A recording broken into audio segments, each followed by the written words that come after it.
going to be, so the fourth of the sixth is actually the D. Okay, let's start again on the C shape right here. We're kind of jumping ahead, but we want to go to its fifth. We're going to go up, but we drift over to the G label. Now, to go to its sixth, we want to go ahead in the caged word from the fifth. No, from the fifth to the sixth, we go ahead in a pentatonic. So we're going backwards to the A minor shape.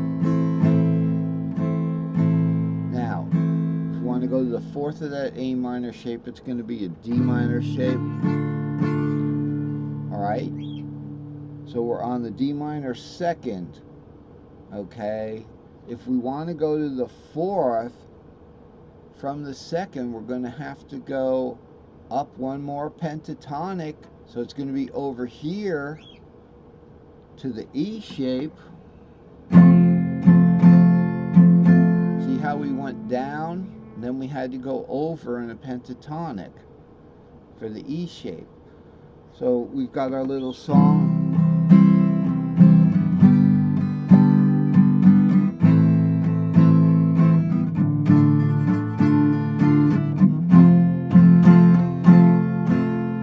And we would go back to the C shape. So from the fourth, we're going to go up to what?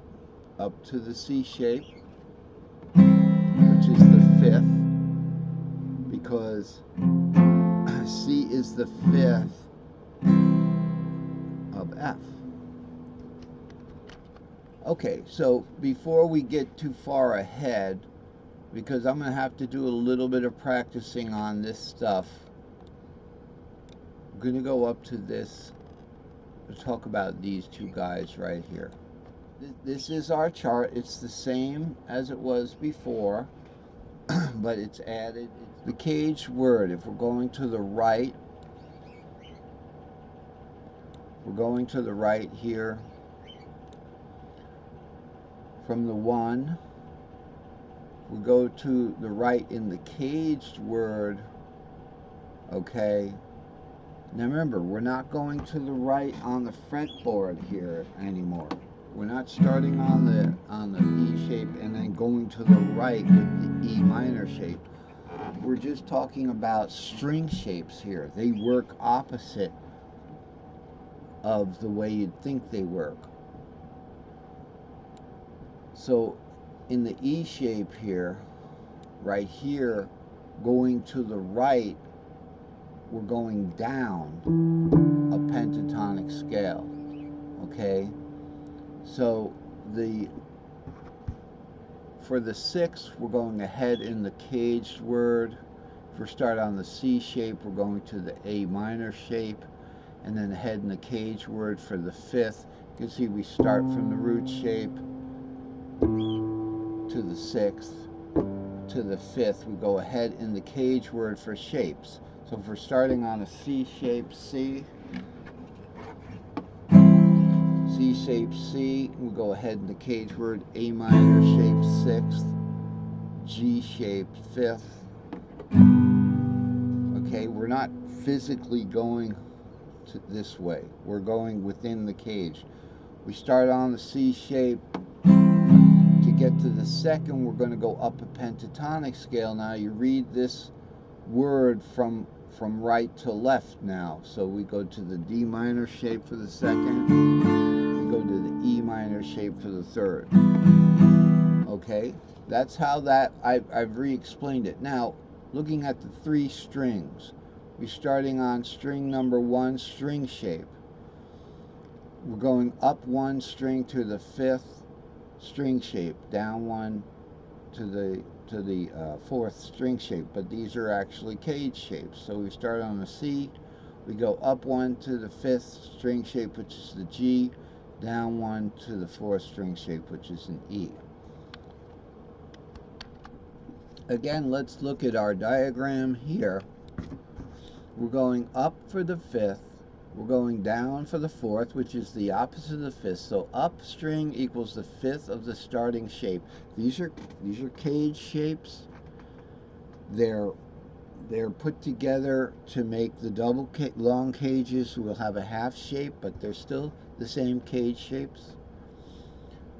Going to the next shape, and then down equals fourth of the starting shape. This is simply, this was a little notation about how fourth is the opposite of fifth, but the general down motion for the fourth.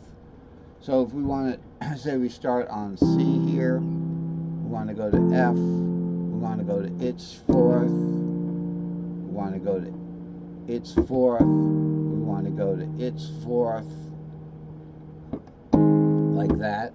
It might sound something like this.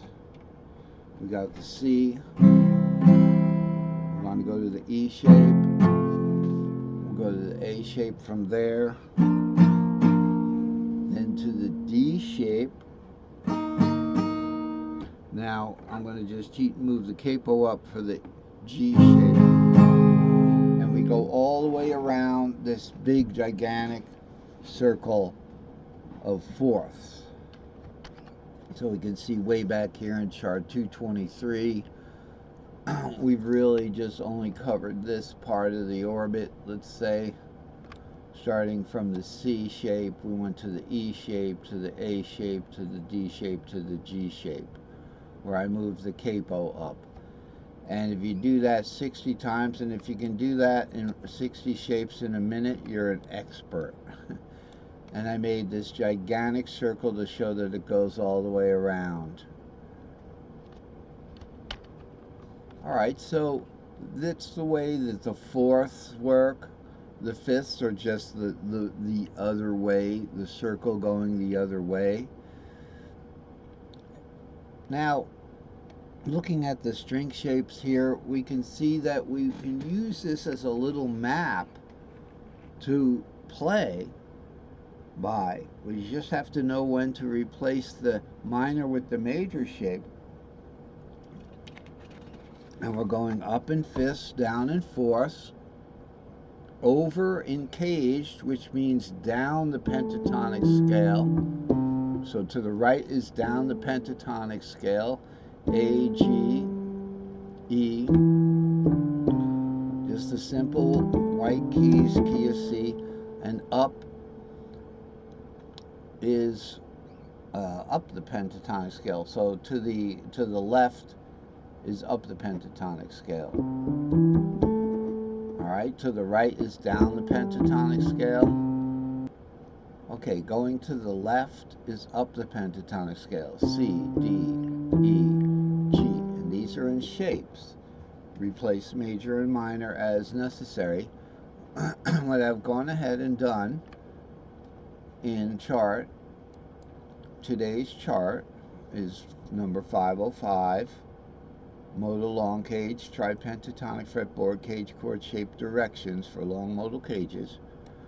Remember, these little modal cages are going to have their own little directions. So let's start with an easy cage here, over here in the Phrygian where you are. We're going to be key of C, normal tuning, and we're going to need to look at these things. So these go away. We're not going to be looking at this. We're not going to be looking at the Phrygian cage or anything. We're just going to be looking at right here, these three right here. Okay? So what do we got? We're in the Phrygian cage, the normal diatonic. Then, so what do we have? Two shapes here, the C and the A shape. Okay?